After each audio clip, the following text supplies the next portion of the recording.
శని త్రయోదశి మాస శివరాత్రి అరుదైన యోగం. ఈ ఒక్క పూజతో శని దోషాల నుంచి ఉపశమనం లభిస్తుందా? అందరికీ నమస్కారం. ఈ సంవత్సరం జూన్ 13న అత్యంత విశిష్టమైన ఆధ్యాత్మిక యోగం ఏర్పడింది. అదే శని త్రయోదశి మరియు మాస శివరాత్రి ఒకే రోజున రావడం. శివారాధనకు, శని శాంతి పరిహారాలకు ఈ రోజు ఎంతో పవిత్రమైనదిగా భావిస్తారు.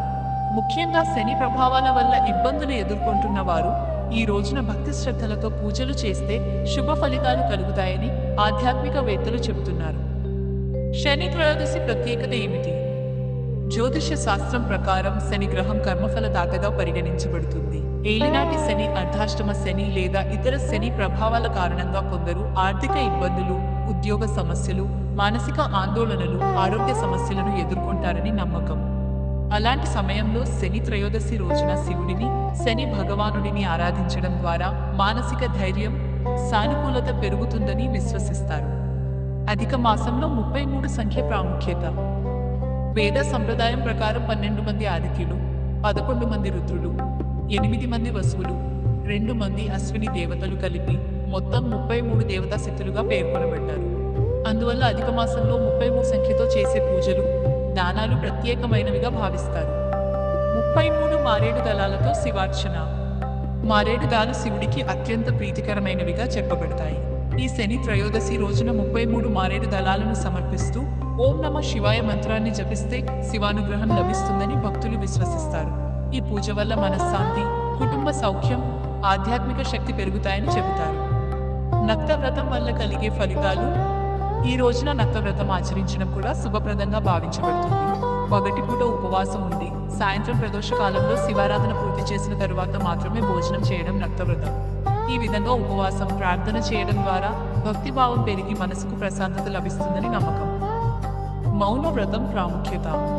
కొన్ని గంటల పాటు మౌనంగా ఉండి శివనామ స్మరణ, ధ్యానం చేయడం ద్వారా మనస్సు ప్రశాంతంగా మారుతుందని పురాణాలు పేర్కొంటాయి.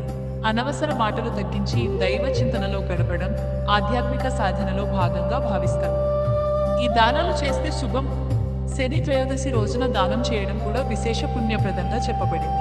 ముఖ్యంగా 33 అరిసెలు లేదా అప్పాలు దానం చేయడం, అన్నదానం నిర్వహించడం, తాగునీరు లేదా జలదానం చేయడం, ధాన్యాలు దానం చేయడం, ఎనికేషన్, వస్త్రదానం చేయడం, ఇలాంటి దానాలు అవసరమైన వారికి సహాయం చేయడమే కాకుండా పుణ్యఫలాన్ని అందిస్తాయని విశ్వాసం.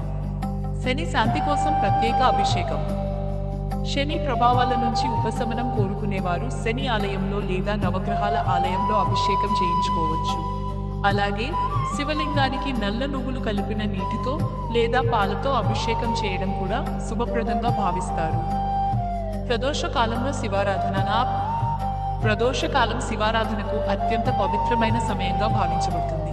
ఈ సమయంలో ఓం నమః శివాయ మంత్రాన్ని జపించడం, రుద్రాభిషేకం చేయించడం, దీపారాధన నిర్వహించడం ద్వారా ఆధ్యాత్మిక ప్రశాంతత లభిస్తుందని భక్తుల విశ్వాసం. ముగింపు.